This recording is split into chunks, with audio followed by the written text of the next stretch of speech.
Isso. São os 6 e pouco de aposentadoria, mais os 20 que a minha mulher recebia, que passou para 30, mas ela não recebeu nenhum de 30 porque morreu antes. Uhum. Mais ou menos, então 26 mil, é isso? Não, pode dar 30 mil. 30 mil reais tem mais porque tem doação para meus filhos. Uhum. Sabe que eu não tenho. Não, mas o senhor, pessoalmente, só quero saber isso. Eu poderia chegar a quanto? 50 mil? Tá, 50 mil reais mensais. Eu não sei, eu tô tentando chutar aqui, doutor. Tá, aproximadamente. Eu posso depois mandar por escrito, sabe, o que. Tá, é porque é importante, porque o juiz precisa fixar O rendimento fixo que eu recebo todo mês é esse, são 6 e pouco da anistia, e era 20, agora passou para 30. 26 mil, então. A Lewis que paga. Tá, 26 mil reais. Depois o advogado manda para o senhor aí Tá. o total do rendimento das doações. Tá bom. Estado civil viúvo, tá? 4, nenhum menor de idade. Tá. Grau de instrução do senhor. Grau de instrução. Um curso primário e um curso técnico. Tá. Curso primário e curso técnico.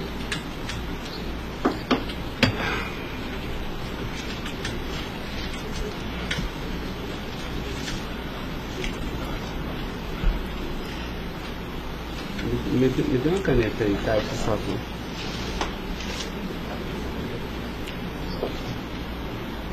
Pode gravar, Caio. Senhor Luiz Inácio, eu vou pedir então ao senhor para responder agora as perguntas no microfone, porque a partir desse momento a audiência vai ser gravada, tá?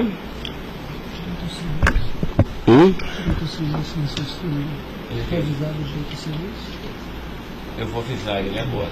Vou falar da acusação e vou avisar. Tá? Tá pronto, cara? Tá. Senhor Luiz Inácio, esse momento é o momento do seu interrogatório, tá? A lei lhe garante o benefício de ficar em silêncio em todas as perguntas que eu lhe fizer, as perguntas feitas pelo membro do Ministério Público, pela defesa dos denunciados, inclusive até pela sua própria defesa, tá? Existem 2 denúncias aqui nessa ação penal, envolvendo Delcídio do Amaral Gomes, André Santos Esteves, Edson de Siqueira Ribeiro Filho, Diogo Ferreira Rodrigues, Luiz Inácio Lula da Silva, o senhor, José Carlos Costa Bunlai e Maurício Barros Bunlai, tá? E em síntese, a denúncia fala da existência de uma organização criminosa, tá? Pelo menos do dia 1º de fevereiro de 2015 até 20 de novembro de 2015.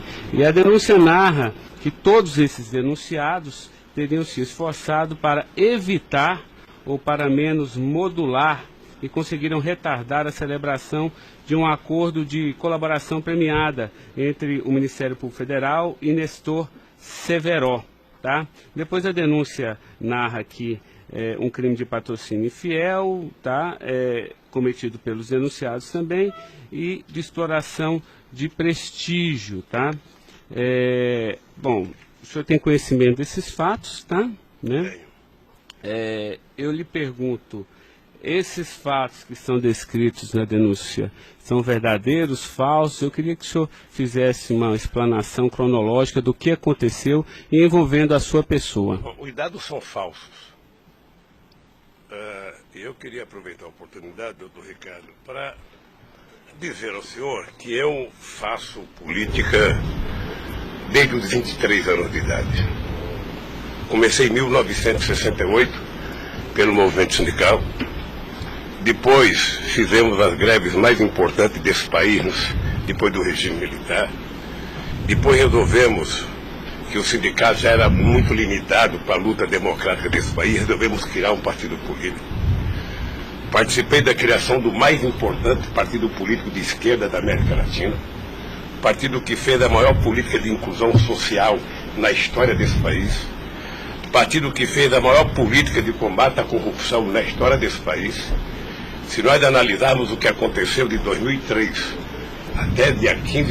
até dezembro de 2014, a gente vai perceber que o Ministério Público, a Polícia Federal, a Controladoria Geral da República nunca tiveram, e a Controladoria nunca tiveram tanto apoio e tantas mudanças legislativas para melhorar a eficácia do combate à corrupção como nós fizemos. E há mais ou menos 3 anos, doutor, eu tenho sido vítima de eu diria quase que de um massacre.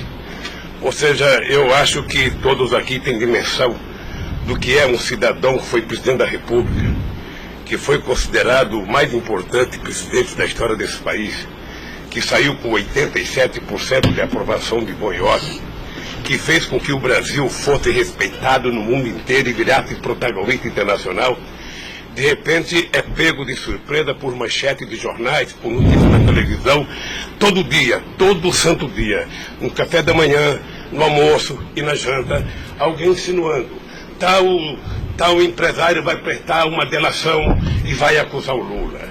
Tal deputado vai prestar uma delação e vai acusar o Lula. Agora vão prender fulano, agora vão pegar o Lula. Agora vão pegar fulano e vai prender o Lula. Prenderam o Odebrecht, vai delatar o Lula. Prenderam o Aoaete, vai delatar o Lula. Prenderam o Bunlai, vai delatar o Lula. Prenderam o Delcídio, vai delatar o Lula. Prenderam o Papa, vai delatar o Lula.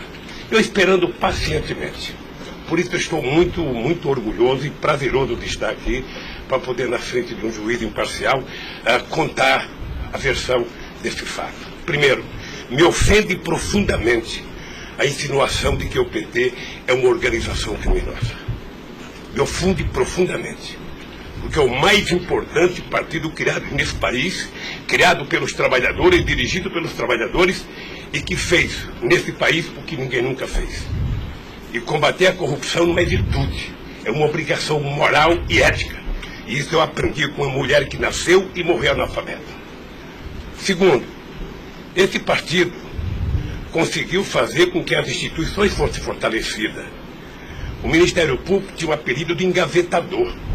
No meu governo, pela minha vocação sindical, eu fazia questão de fortalecer a corporação e indicar o representado pela instituição. A Polícia Federal, quantos processos eram engavetados, quantas pastas sumiram nesse país. No meu governo, a Polícia Federal tinha que fiscalizar, tinha que investigar, teve dinheiro para investimento em inteligência e os delegados sabem como é que eles foram valorizados. E eu dizia, só tem um jeito de ninguém ser pego nesse país, é ser honesto, é não fazer nada errado. Pois bem, a Controladoria Geral da República não existia. Era uma peça de ficção quando eu cheguei no governo. Eu coloquei primeiro o ministro Valdir Pires, ex-governador da Bahia, depois eu coloquei um juiz, o nosso amigo Jorge Age, que quem conhece sabe que não brinca em serviço. E ele sabe que a ordem que ele receber é o seguinte, olha, tem que controlar e tem que fazer com que as pessoas saibam que honestidade não é mérito, é obrigação. Pois bem, e agora eu estou nessa... Só sabe o que é levantar todo dia, sabe, achando que a imprensa está na porta de casa porque eu vou ser preso? Ah, porque não sei quem delatou Lula vai ser preso, porque não sei quem delatou Lula vai ser preso. E eu tenho dito, eu duvido, antes, durante e depois, os que estão presos e os que vão ser presos, que tenha um empresário ou um político que tenha coragem de dizer que um dia me deu R$10, ou que tenha coragem de dizer que um dia o Lula pediu 5 centavos para ele. Eu não faço isso porque sou melhor do que os outros, não. Eu faço isso porque quem chegou à presidência da República como eu cheguei, depois de perder 3 eleições, não tinha o direito de errar. Fiquei 8 anos no meu mandato, doutor, 8 anos, sem ir num jantar, sem ir num aniversário, sem ir num casamento, exatamente para não dar pretexto de aparecer aqueles que vão tomar uma champanhe e vêm pedir um favor. E vem tirar fotografia com o celular para depois explorar essa fotografia.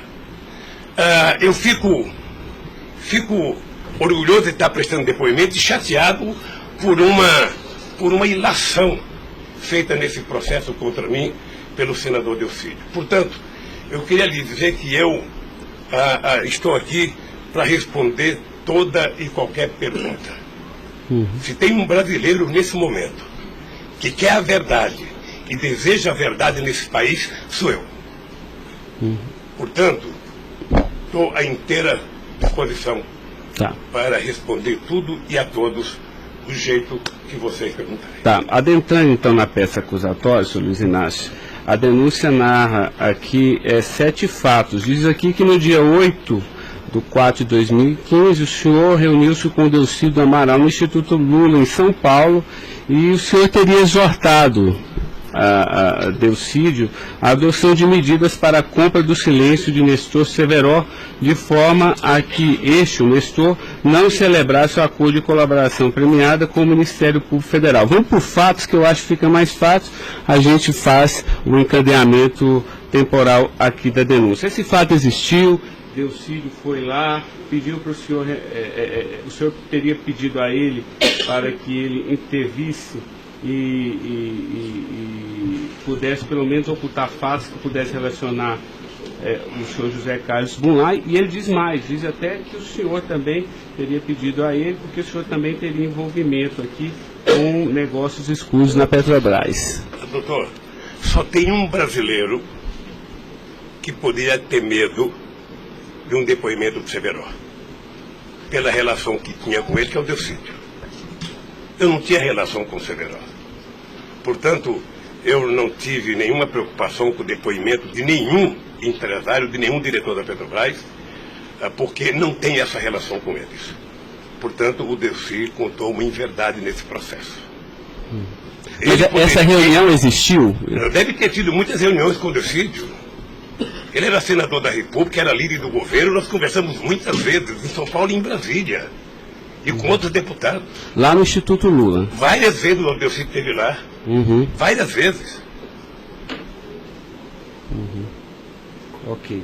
Eu iria perguntar por fatos aqui, mas assim, pelo que o senhor está falando, senhor, ele teve lá, o senhor admite que conversou com ele, mas não houve essa conversa para adoção de medidas, o senhor teria pedido para ele, porque o senhor, José Carlos Bunlai é amigo do senhor. Doutor Ricardo, deixa eu dizer uma coisa. Eu não tenho nenhuma razão para ter qualquer problema com o depoimento do Severo. Mas nenhuma razão. Não o conheço, não tive convivência com ele. Portanto, o depoimento do Severo era um problema para o Delcídio e não para mim, que teve uma convivência com ele ainda no governo anterior, antes do meu governo, quando foi diretor de óleo e gás da Petrobras. Não foi comigo. Tá, não surgiu essa conversa, então.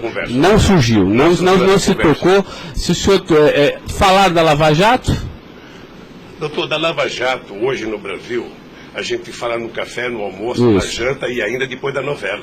Mas não Porque só passa isso na televisão. Mas não se tocou no nome do Severo. Não tocou no nome. E muito menos no nome do Bunlai. Sabe, de que foi pedido coisa para o Bunlai. É um absurdo. É um absurdo. Eu não sei o que o Delcídio esperou fazer com isso. Certamente, depois de preso alguns dias, as pessoas começam a encontrar um jeito de sair da cadeia e resolve jogar a culpa em cima dos outros. Como é que o senhor reagiu quando ele foi preso? Eu tive uma reação que eu sei que ele não gostou, quando ele citou que o juiz da primeira corte, do Superior Tribunal, ele tinha conversado com ele. Eu disse, esse cara é um imbecil, sabe? Porque, mas nem na morte você citaria se você teve ou não uma conversa com a Suprema Corte sobre um processo. Foi essa reação que eu tive e ele me parece que não gostou da minha reação. Eu fiquei sabendo pela boca de alguns advogados que ele ficou muito chateado porque eu disse que ele era um imbecil. Eu não quis ofendê-lo, apenas achei que a atitude foi equivocada. Tá, eu tenho mais alguns questionamentos, mas depois eu faço na medida que os temas forem agitados aqui pelas partes, tá? O Ministério Público tem perguntas, doutor? Bom dia. Acabei não vendo a sua chegada, mas não revelo. Em nenhuma dessas reuniões o Delcídio comentou sobre o receio que ele teria sobre as delações do Severo? Não, ele não comentou, mas era sabido por todo mundo que acompanha todo esse processo da relação histórica do Delcídio com o Severo. Tem até um livro publicado por uma jornalista da revista Veja que mostra claramente a relação do Delcídio com o Severo. Era muito antiga, sabe? No governo passado, no governo anterior ao meu, porque ele chegou, acho que até a ser ministro interino de Minas e Energia.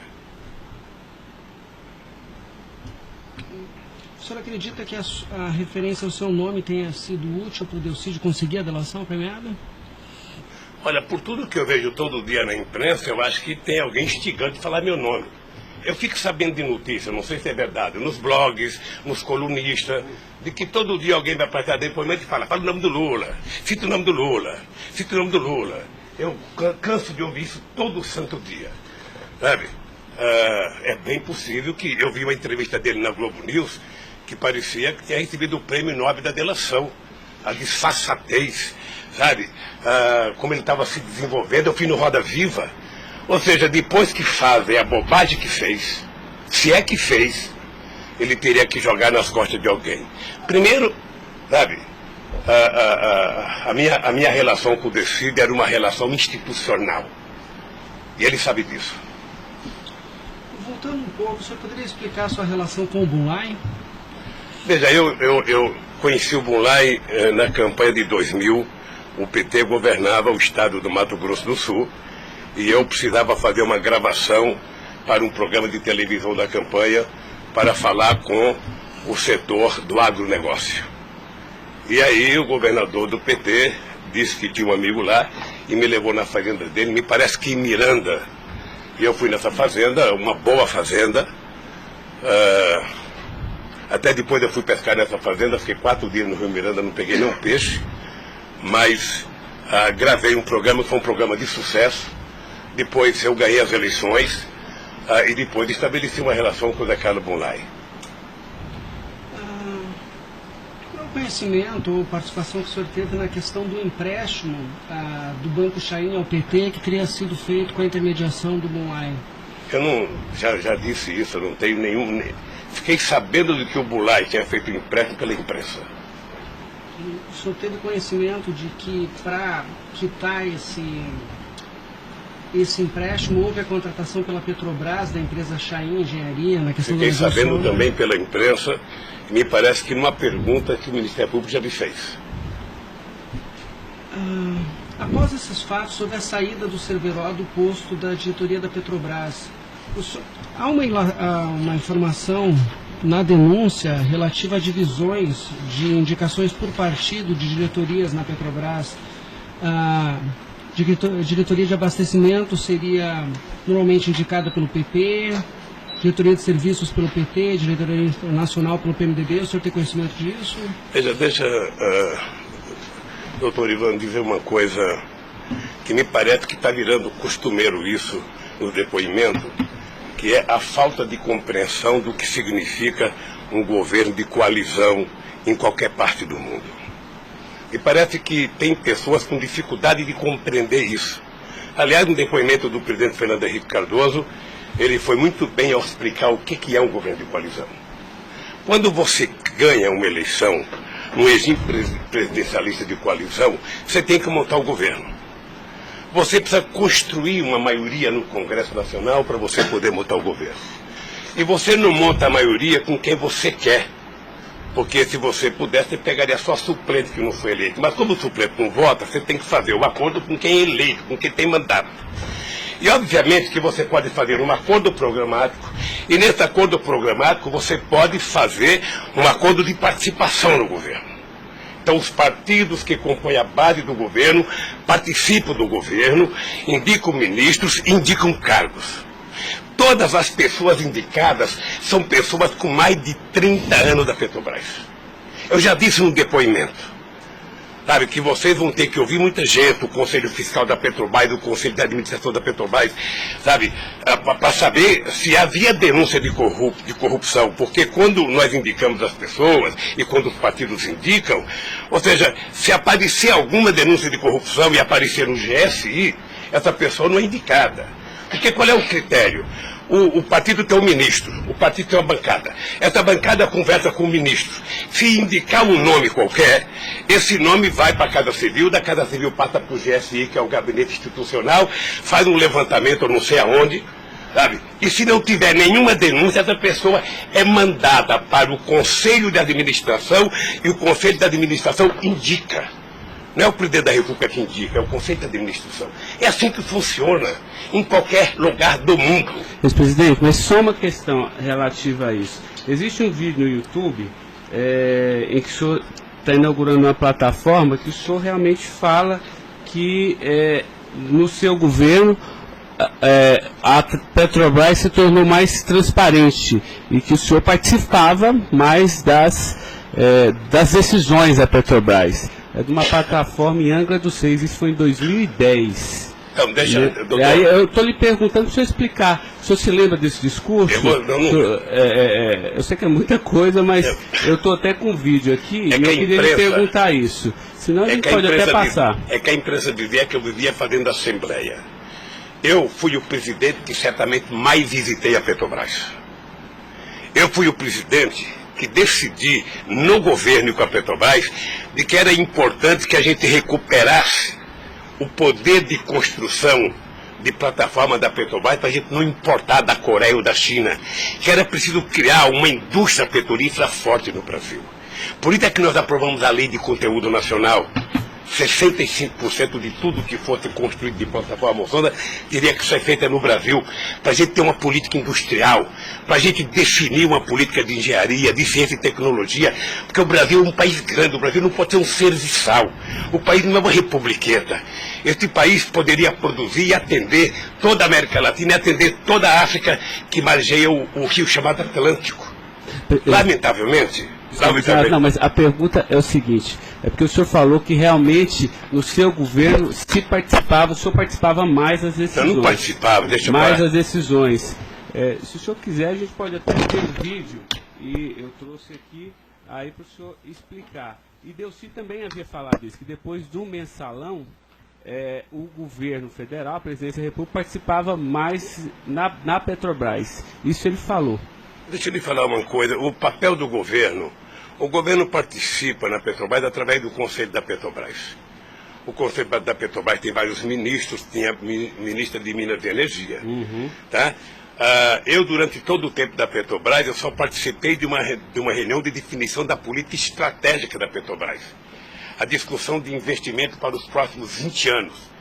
Se a gente ia recuperar a indústria naval, se a gente ia recuperar a indústria de sonda, de plataforma, se a gente ia discutir, sabe, exportar, se a gente ia fazer a lei de partilha, se a gente ia fazer com que o petróleo voltasse a ser do povo brasileiro, como nós conseguimos fazer.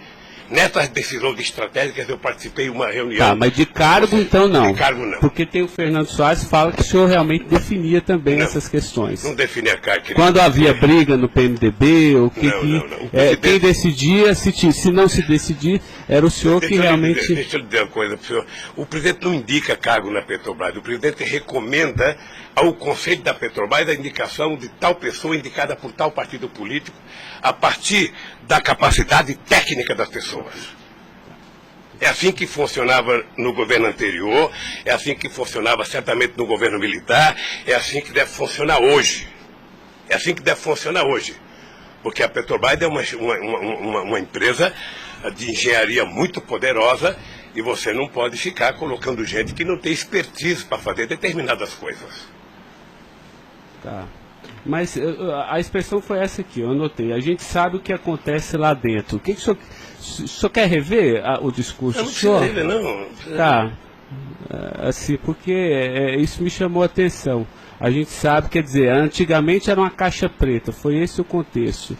E agora a gente sabe o que acontece lá dentro. Quais foram os mecanismos que o senhor tomou, então, para que a Petrobras realmente ficasse mais transparente? A fazer com que o Conselho acompanhasse mais as decisões.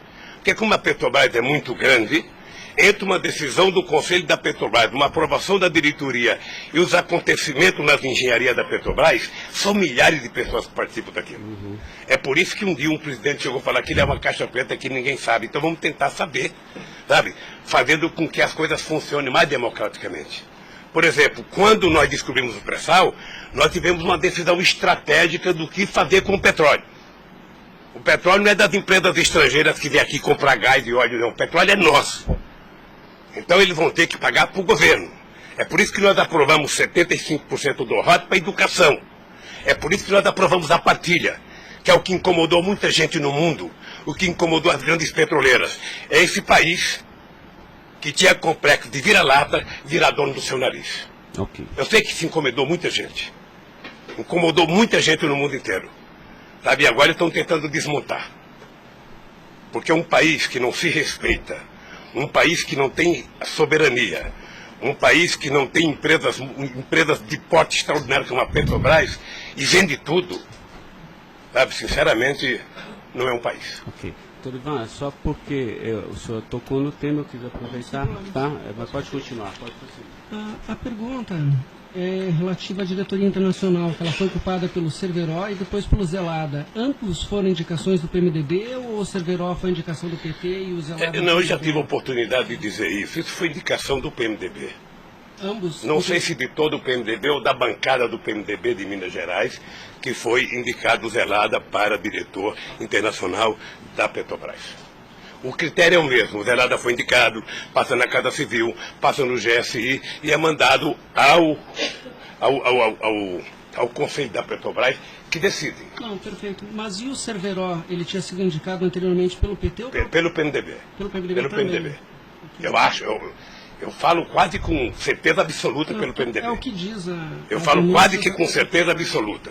A pergunta é o seguinte, com a troca pelo Zelada, a saída do Cerveró desse posto de diretoria, ele acabou sendo indicado para a BR Distribuidora. No próprio depoimento do Cerveró, ele afirma que isso teria sido como um reconhecimento pelo papel que ele prestou no auxílio da contratação da Chain pela Petrobras, na questão do navio sonda. Me parece que ele não diz isso exatamente. Me parece que ele utiliza a palavra acha que foi isso. É diferente de dizer que ele disse. Ou seja, ele acha que foi isso. Deixa eu lhe falar uma coisa.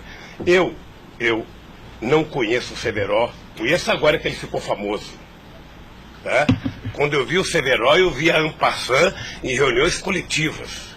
Portanto, eu não tinha nenhum interesse de tirá-lo e nenhum interesse de colocá-lo. Nenhum interesse.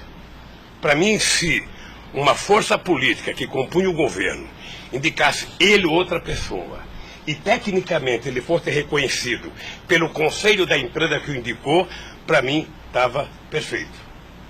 E veja, durante todo esse período não houve uma única denúncia contra nenhum deles. A denúncia começou a acontecer porque o juiz Moro começou a fazer escuta durante 8 anos num bandido chamado Rousseff, e aí então, em 8 anos dá para pegar alguma coisa. Pegou esse negócio. O senhor tem conhecimento de quem teria feito a indicação do nome do Cerveró para a BR Distribuidora? Se foi algum partido? Eu não sei se foi um partido ou se foi através do Zé Eduardo Dutra, que devia ter relação com o Cerveró, porque ele tinha sido presidente da Petrobras. Ele deixou de ser presidente da Petrobras e foi ser presidente da BR. E ele pode ter chamado o Cerveró, ou o mesmo partido que tinha indicado o Cerveró e depois tirou o Cerveró pode ter pedido para ele ir para lá. Eu suponho que seja isso. Ok. O senhor conversava com certa frequência com o Bulay por telefone, dentro dessa relação de amizade? Não era meu amigo. Conversava com ele. Com que frequência o senhor... Não sei, querido.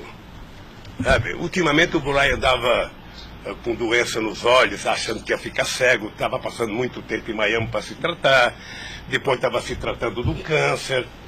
Sabe, eu sei que ele não andava bem nos últimos tempos, com problema de doença. Porque a denúncia cita algumas ligações de um telefone que pertenceria ao Instituto Lula. O senhor utilizava esse telefone do Instituto Lula para conversar com o Bulay também, ou normalmente só no seu celular? Mas qual é o crime do Bulay ligar para mim? Não, eu estou tentando esclarecer os fatos, presidente. Eu conversava com o Bulay, tinha um profundo respeito pelo Bulay, um profundo respeito. O Bulay sabe perfeitamente bem que a relação que ele tinha comigo não permitia que discutisse qualquer negócio, porque eu não levo para casa ninguém para discutir negócio. O negócio eu discutia no palácio.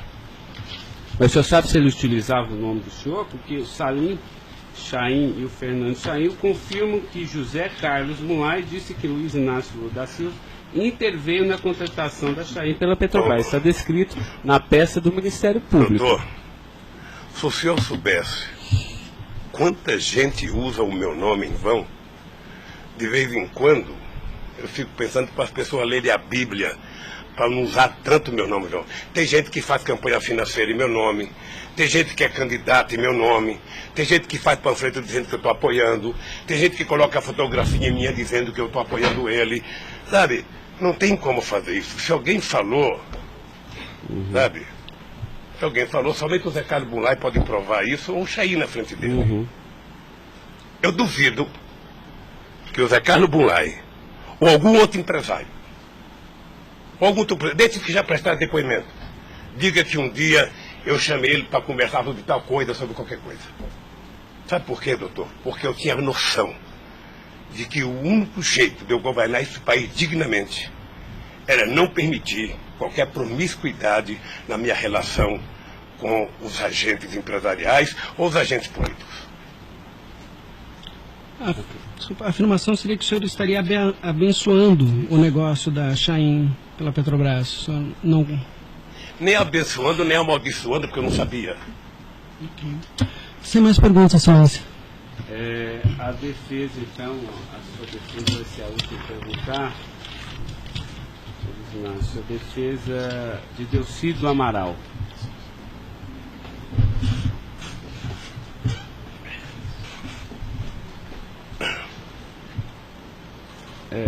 Doutor, alguém vai ter que sair para ele perguntar, tá? Da mesa para que...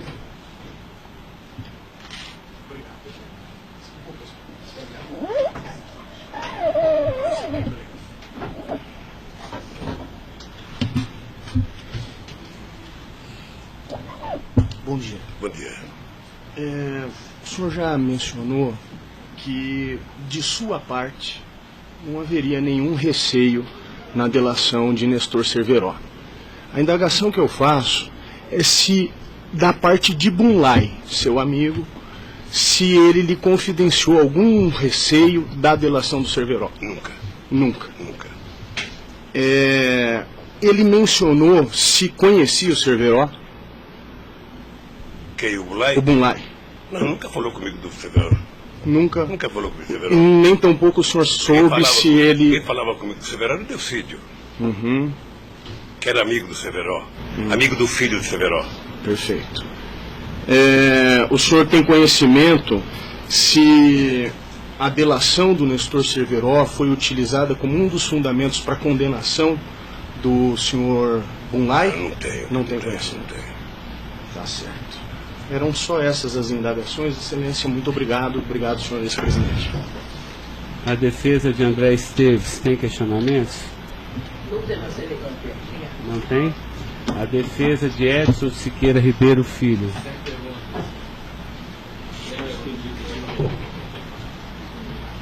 A defesa de Diogo Ferreira Rodrigues. A defesa de José Carlos Bunlai. Tem algumas perguntas. Pode fazer isso. Bom dia, presidente. Presidente, o senhor disse que a sua relação com o senador Delcídio era institucional. Mas o senhor sabe qual era a relação do senador Delcídio com o José Carlos Bunlai? Eles tinham alguma amizade? Eles tinham alguma proximidade? Veja, a impressão que eu tenho era que era muito pequena a relação dos dois. E parece que o José Carlos Bunlai não tinha muita relação com o Delcídio. E com a sua mulher, dona Marisa, qual era a relação do José Carlos Bunlai? Eles tinham amizade? A mesma que comigo. O aniversário da sua ex-mulher? Quando ela fazia aniversário? Ele ia no aniversário da minha mulher. Mas o dia do aniversário dela? Dia 7 de abril. O senhor sabe se ele fez alguma ligação para ela no aniversário dela? A ligação do dia 7, eu já fiquei sabendo da ligação do dia 7. Bem. É o mínimo que eu esperava dele, que ele ligasse para ela para dar os parabéns. É só isso, obrigada. Tem alguma pergunta? Tá. A defesa de Maurício Bunlai. Sem questionamentos. A defesa de Luiz Inácio Lula da Silva. Sem perguntas, excelência. Tá. Só mais uma questão, senhor Luiz Inácio. A denúncia sempre fala do Instituto Lula. Eu queria que o senhor falasse um pouquinho a finalidade do Instituto Lula. Eu tirei pelo site a missão. Me parece que o senhor desenvolve projetos na África também, né, com finalidade de erradicação da extrema pobreza, da fome, acesso à educação, promoção da igualdade, mas também é um local que o senhor também chama as pessoas para discutir política. Delcídio falou que o senhor o convidou para ir lá quando ele era líder do governo. Explique para mim o Instituto Lula. Eu não sei se você sabe, a Receita Federal fez uma devassa no Instituto para saber se ele está cumprindo com a sua obrigação institucional. Veja, eu quando deixei a presidência da República, eu falo isso apenas com o objetivo de explicar. Muita gente pode achar que eu sou arrogante, eu sou petulante. O doutor Ivan, no primeiro depoimento, eu disse isso para ele. Mas ou seja, é crime, viu? quando eu deixei a presidência da República, por conta do povo brasileiro, eu tinha sido presidente, quase que o presidente mais importante do mundo nos 10 primeiros anos do século XXI. Esse país virou protagonista internacional. Esse país passou a participar do G8, coisa que nunca participava. Esse país ajudou a construir o G20. Esse país participava do BRICS com muita importância. Esse país participava do IBAS entre Brasil, África do Sul e Índia. Esse Brasil criou a Unasul, criou a CELAC, onde pela primeira vez a gente fazia uma reunião da América Latina sem participação dos Estados americanos. Esse país não deixou a ALCA entrar aqui. Esse país construiu o Conselho Nacional de Defesa para se contrapor à quarta frota americana, depois que nós conseguimos o pré-sal, que eles reinauguraram a quarta frota. Nós criamos o Conselho de Defesa. Então, nós fizemos a maior política de inclusão social da história desse país. 36 milhões de pessoas saíram da extrema pobreza e 40 milhões ascenderam à classe média. Isso é uma Argentina, isso é uma Colômbia. A bancarização do povo pobre foi com 70 milhões de pessoas entraram no sistema financeiro. É uma Colômbia e uma Argentina junto. Tudo isso em 12 anos. Olha, eu saí da presidência e eu queria fazer com que a América Latina e a África adotassem as políticas públicas que nós adotamos no Brasil. O programa Luz para Todos. O programa PA, que era a compra de alimento para o pequeno produtor. O Minha Casa Minha Vida. O Bolsa Família. O aumento do salário mínimo. Durante 12 anos, todos os funcionários públicos tiveram aumento nesse país. Houve reajuste de carreira, houve aumento do salário mínimo, aumentamos as exportações, aumentamos o mercado interno, uma demonstração de que o pobre não era problema, o pobre era a solução. Eu gostava de ir para a África para dizer para os presidentes. Uma vez até fiquei com medo de Angola, porque eu, depois da minha palestra, eu me dei conta da quantidade de general que tinha lá dentro. E eu falei o seguinte: é preciso diminuir o dinheiro das Forças Armadas e colocar dinheiro para os pobres. Porque o pobre não entra no orçamento. O Poder Judiciário entra, porque tem poder de pressão. Os sindicatos organizados entram. Sabe? Todo mundo entra, o pobre não entra. O pobre está lá, desgraçado, abandonado, ninguém olha por ele. Agora, coloque ele no orçamento. Deixe ele começar a ir no shopping. Deixe ele começar a comprar carne, comprar iogurte, comprar meia, comprar sapato. Nesse país ficava incomodado porque pobre comprava dentadura com o dinheiro que a gente dava do Bolsa Família. E eu queria ensinar isso, eu queria ensinar as pessoas a compreenderem que o pobre no Brasil e no mundo seria a solução se a gente desse a ele o mínimo necessário. Foi por isso que eu não quis criar um ONG, criei um instituto para poder viajar o mundo tentando mostrar o exemplo do que esse país fez em tão pouco tempo. Mas o que Delcídio, porque ele disse aqui que algumas vezes o senhor chamou ele lá. Em que ele se encaixa aí? É que eu não sabia, doutor. Porque sabia, assim, realmente, eu entendi, a política está de acordo com o estatuto aqui do Instituto Lula, mas assim, por que o senhor chamou ele lá? Ele falou assim, muitas vezes o presidente Lula, e de vez em quando eu ia com cortesia também. Deixa eu lhe falar, ele foi muitas vezes conversar comigo, ele era líder do governo. Como outros senadores foram conversar comigo. Cada vez que o Delcídio ia no hospital sírio-libanês fazer um check-up ou uma consulta, ele falava: presidente, eu estou aqui no Sírio, eu posso passar aí? Passa, meu filho. Mas o senhor não tratava dessas questões do Instituto? Discutia desde Flamengo, abaixo da Gama, Corinthians, Palmeiras, porque quando duas pessoas se encontram, conversa-se tudo. Sim. Mas não era política institucional do Instituto, isso que eu estou perguntando. Política institucional do Instituto, é que eu talvez tenha cometido erro. Sabe que eu deveria ter alugado uma sede do lado, e quando eu discuti esse instituto, ficava numa cadeira, quando eu discutia outra coisa, mudava para outra cadeira. Eu achei desnecessário. Eu achei que a civilização não exigiria essa burocracia toda, porque tem uma coisa de burocracia. Eu sou o mesmo ser humano, eu sou presidente de honra do PT, eu sou ex-presidente da República, eu era presidente de honra do Instituto. Eu não decidi as coisas pelo Instituto. O Instituto tem uma diretoria. Eu apenas estava lá. Eu era a figurinha carimbada do Instituto. Era para ele fazer merchandising. Aqui o Lula. Vai conversar com o Bill Clinton, fala com o Lula. Vai conversar com o Tony Blair, fala com o Lula. Vai conversar com o Chirac, fala com o Lula. Vai conversar com o Angela Merkel, fala com o Lula. Sabe, eu tive o prazer, doutor Cláudio, de ser o ex-presidente da República, que em todas as viagens do mundo que eu fiz, depois de deixar a presidência, era recebido pelos presidentes. Esse era o status quo do Brasil. Hoje nós estamos numa situação em que o presidente não tem coragem na Bolívia.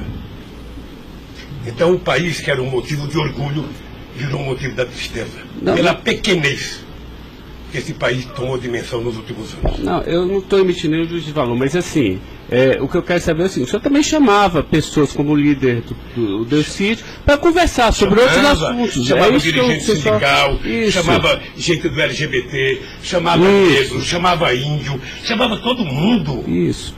Ali, eu vou dizer uma coisa, sabe qual é o apelido do Instituto? Sabe? Não sei, nunca fui. Posto Ipiranga. Lamentavelmente é assim. Mas não é por causa do Instituto, é por causa do personagem. Sabe? Então todo mundo fala, tem problema em tal lugar? Posto Ipiranga. Tem problema em tal lugar? Posto Ipiranga. E sabe que eu tenho orgulho disso.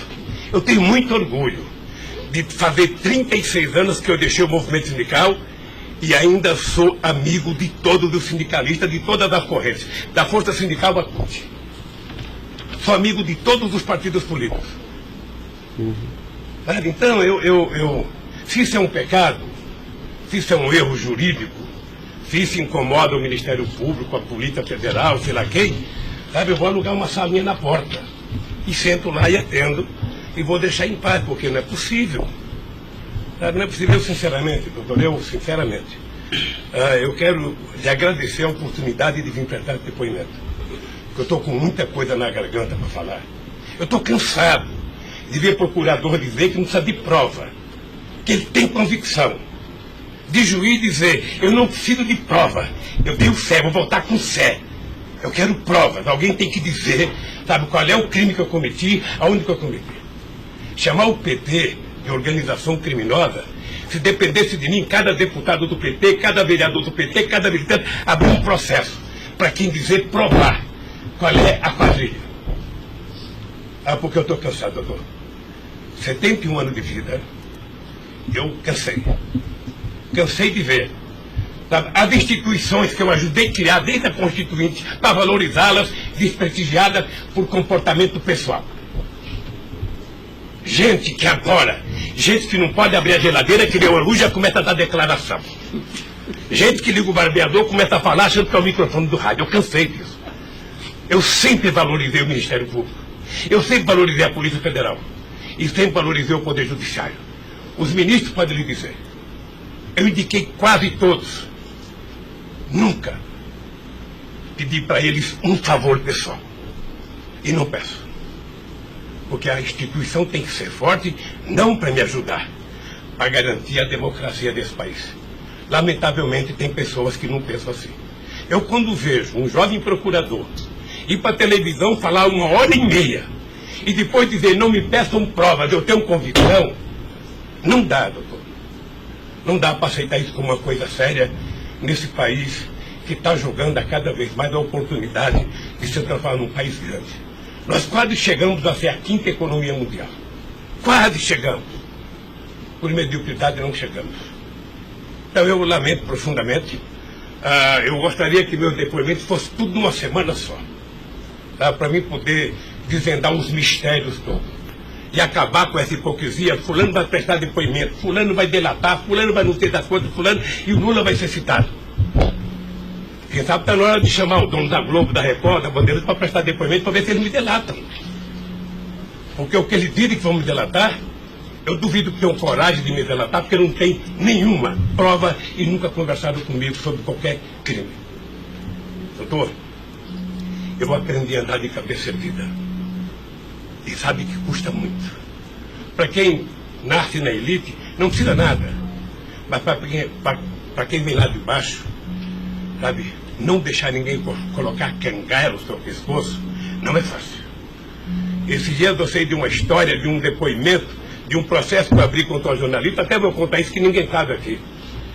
E eu acusei uma jornalista que falou, em qualquer país democrático do mundo, ela seria presa, porque ela falou de um presidente da República. E ela foi prestar julgamento. E a advogada, acho que a nossa advogada, me chamou de doutor. Aí o juiz começou a rir. Ah, mas ele não é doutor? Ele não é doutor? Como é que você chama ele de doutor? Não, estou chamando dele de doutor porque ele tem vários diplomas de doutor honoris causa. O juiz deu uma gargalhada e pouco tempo depois inocentou a jornalista. Eu vou recorrer até a Suprema Corte. Aos 71 anos eu não sei quanto tempo de vida que eu tenho, mas eu tenho fé em Deus de ver essa jornalista ser julgada. Porque, em nome da liberdade de imprensa, ninguém pode avacalhar a vida dos outros. Ninguém pode. E o que eu estou vendo nesse processo? Tem gente que acha que eu sou contra a Lava Jato. Pelo contrário, eu quero que a Lava Jato vá a fundo para ver se acaba com corrupção. O que eu sou contra é tentar criminalizar a pessoa pela imprensa e não pelos autos do processo. O que eu sou contra é execrar, é condenar. Eu conheço pessoas que tivessem liberdade seriam mortos na rua. Tal é. Sabe quantas horas eu tenho de notícias negativas contra mim no Jornal Nacional em 8 meses, 16 horas? Nenhum político do mundo aguentaria isso. E eu vou matá-los de raiva, porque toda pesquisa vai aparecer na frente. Para eles saberem que nem sempre eles podem brincar com as pessoas. Sabe? Então o juiz, o promotor, o delegado, não tem que ficar fazendo, sabe, pirotecnia com as pessoas. A primeira apura, investigue e condene. Quando condenar, bote na cadeia. E acabou. Sabe, não é tirando fotografia de criança, mostrando casa, mostrando não sei das quantas, inventando mentiras, inventando ilações.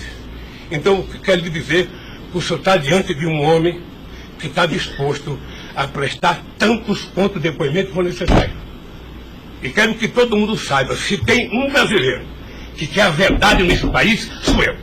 E não me venham com mentiras ou com ilações. Porque um cidadão que nasce no Nordeste e não morre de fome até os 5 anos de idade, não tem medo de cara feia. Eu quero defender a minha honra, que é o valor mais importante que eu tenho. Então eu quero lhe agradecer esse depoimento e a liberdade de poder dizer essas coisas que eu até agora não tinha falado, mas eu cansei, eu vou falar. Então, Luiz Inácio, o momento é do senhor, tá? A sua defesa, o senhor tem todo o direito de falar. Só mais uma questão para a gente encerrar, acho que ninguém tem mais questionamentos. O presidente do Instituto Lula, na época, em 2015, era o doutor Paulo Camoto.